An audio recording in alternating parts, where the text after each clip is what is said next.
Salam guru penggerak, tergerak, bergerak, menggerakkan.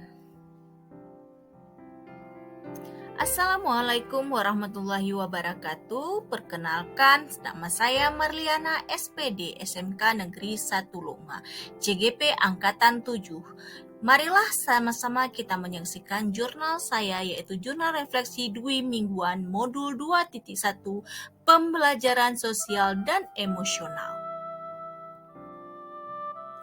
Merdeka, yaitu mulai dari diri, eksplorasi konsep, ruang kolaborasi, demonstrasi kontekstual, elaborasi pemahaman, koneksi antar materi, aksi nyata.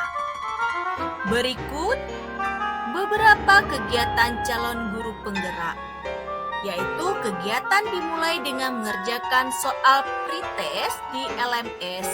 Ada modul 2.2 pembelajarannya, yaitu materi baru tentang pembelajaran diferensiasi yang berkaitan dengan pembelajaran sosial emosional menggunakan alur merdeka.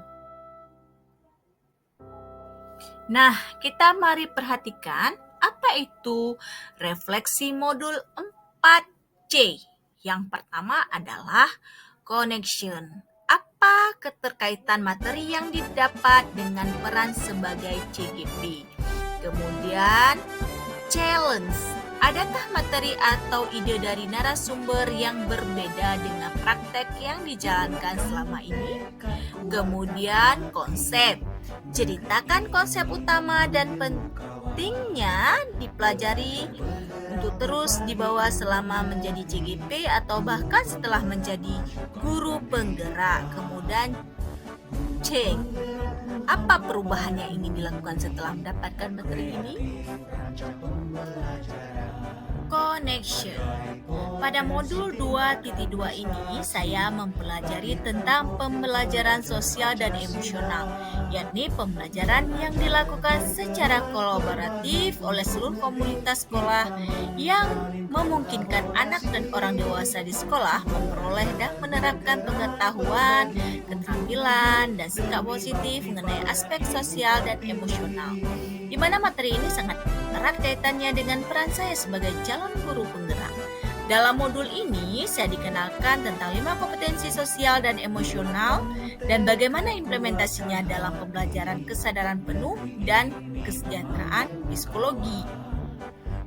Kemudian, materi dalam modul ini sangat mendukung peran saya sebagai guru penggerak, karena ketika saya memiliki kompetensi sosial dan emosional yang baik, saya akan lebih efektif dan cenderung lebih resilient atau tangguh dan merasa nyaman di kelas karena dapat bekerja lebih baik dengan murid. Dengan mengimplementasikan pembelajaran sosial dan emosional, saya juga mampu menciptakan lingkungan belajar yang tepat serta terkoordinasi untuk meningkatkan pembelajaran akademik, sosial, dan emosional semua murid. Nah, saya juga akan mampu membangun kemitraan, kerjasama sekolah, keluarga, komunitas untuk bentuk lingkungan belajar dan pengalaman yang bercirikan hubungan atau relasi yang saling mempercayai dan berkolaborasi. Kemudian challenge. Dari beberapa konsep materi yang saya terima, ada beberapa yang berbeda dengan apa yang sudah saya terapkan selama ini.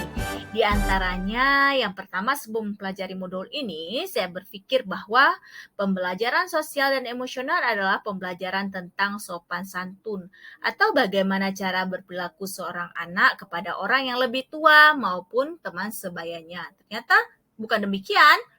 Kemudian sebelumnya saya berpikir bahwa mengintegrasikan pembelajaran sikap sopan santun atau cara seorang anak bersikap terhadap guru maupun teman sebayanya dalam kegiatan pembelajaran di kelas serta di sekolah berarti saya sudah mengimplementasikan pembelajaran sosial dan emosional. Ternyata tidak. Kemudian tentang konsep. Nah, pada konsep Kita lihat konsep utama dan penting yang saya pelajari dalam modul ini bahwa pembelajaran sosial dan emosional adalah pembelajaran yang dilakukan secara kolaboratif oleh seluruh komunitas sekolah yang memungkinkan anak dan orang dewasa di sekolah memperoleh dan menerapkan pengetahuan, keterampilan, dan sikap positif mengenai aspek sosial dan emosional. Pembelajaran sosial dan emosional agar dapat yaitu pertama kesadaran diri yang mana memahami, menghayati dan mengelola emosi. Kemudian pengelolaan diri yang mana menetapkan dan mencapai tujuan positif. Kemudian kita harus ada kesadaran sosial yang merasakan dan menunjukkan empati kepada orang lain. Kemudian tahap berikutnya adalah keterampilan berelasi, yaitu membangun dan mempertahankan hubungan yang positif. Kemudian selanjutnya pengambilan keputusan yang bertanggung jawab, yaitu kita dituntut untuk membuat keputusan yang bertanggung jawab baik untuk diri sendiri dan orang lain.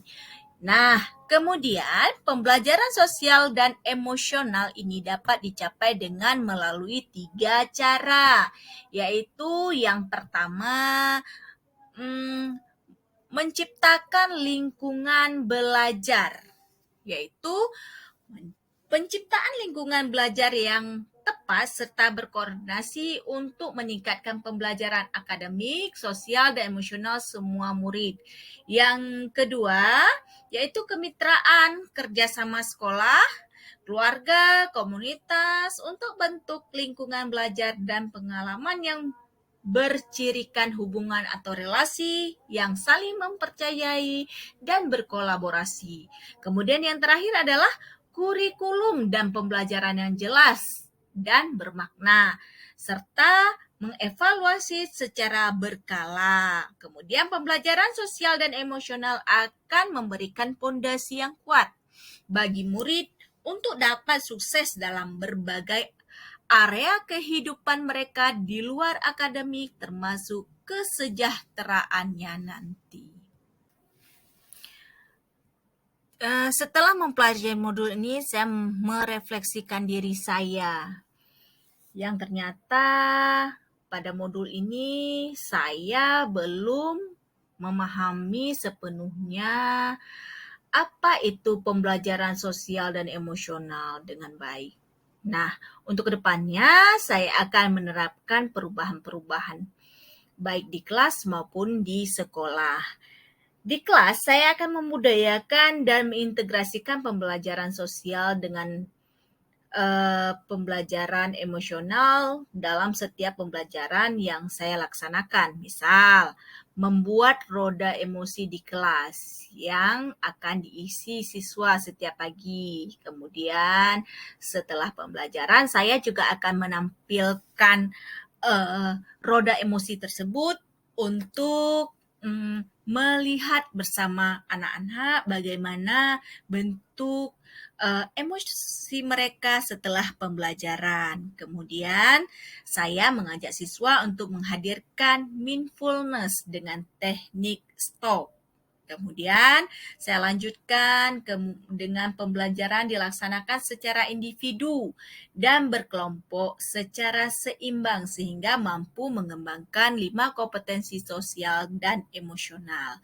Dan saya menghadirkan peristiwa-peristiwa dalam setiap pembelajaran sehingga anak akan memiliki keterkaitan dan ingatan yang kuat terhadap pembelajaran. Nah, kalau di sekolah saya akan melakukan perubahan, di antaranya adalah yang pertama saya akan berusaha menjadi teladan yang baik dalam penerapan KSE di sekolah, yaitu bersama rekan saya akan mencoba menjadi teladan yang baik. Kemudian saya akan mengimbaskan pemahaman dan penerapan tentang pembelajaran sosial dan emosional yang saya dapatkan dan terapkan di kelas saya kepada rekan sejawat.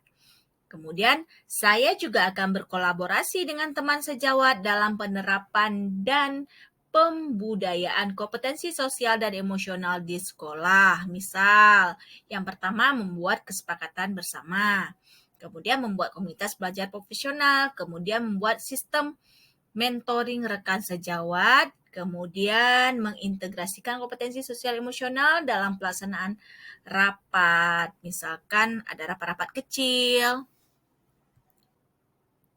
Terima kasih telah menonton dan mendengarkan sedikit jurnal Dwi mingguan saya. Thank you, salam dan bahagia, guru penggerak.